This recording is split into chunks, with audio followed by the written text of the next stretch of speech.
So I do have a few things to say about that second chapter of Life is Strange. Mostly in the way that not only are we actually getting kind of interesting things about that whole time traveling mechanic, since not only do we get more experimentation with that now, granted, that is actually kind of mundane and boring, which I found to be, well, I found it to be boring, but it's gameplay-wise, they are kind of clever puzzles, all that you had to do with it.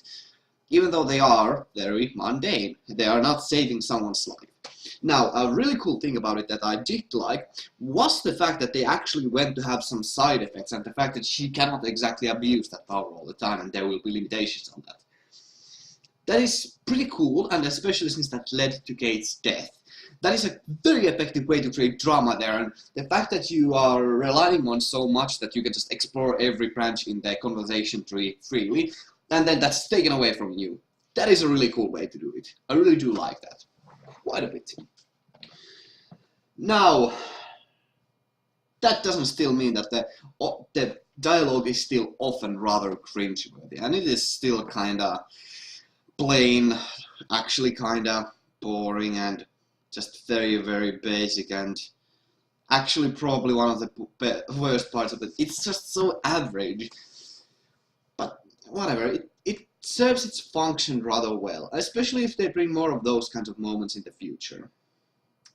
Now the story is certainly getting kinda intense. Like at the very least, it's getting getting more complex, and there are going to be a lot more intrigue to it, but that doesn't help like with the uneasy feeling I get from the game, that the fact that your character still is basically doing like the fact that you can explore those conversation trees, go back and cheat and have exactly the right answers is like it is one of these gamey things that I can no longer look at as something that's completely acceptable, because technically speaking, in your mind, in the player character's mind, you still went through those trees. That is bordering on sociopathic on some level.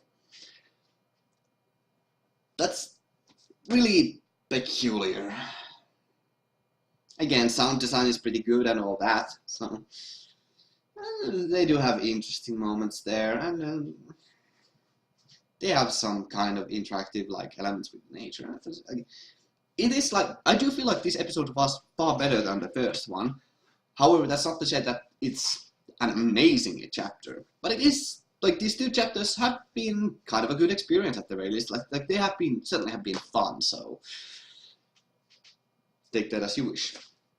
It has been fun. It's been an interesting and fun game, and it certainly has unique, and even though the time traveling mechanic is very much used as a crux, and it's just used as a silly gimmick to explore more of the world, it's fine enough, I think. Like it serves its function, even if it is kind of mundane.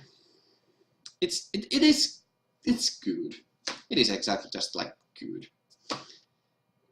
It has strong aspects to it, but it has a lot of flaws to it. Not the least which is that the art style still kind of bothers me.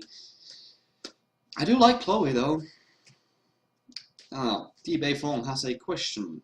Certainly present it as you wish. It is certainly a fun game though.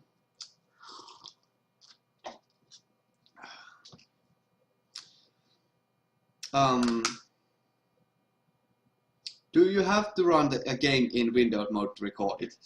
I don't have to, but it is easier that way.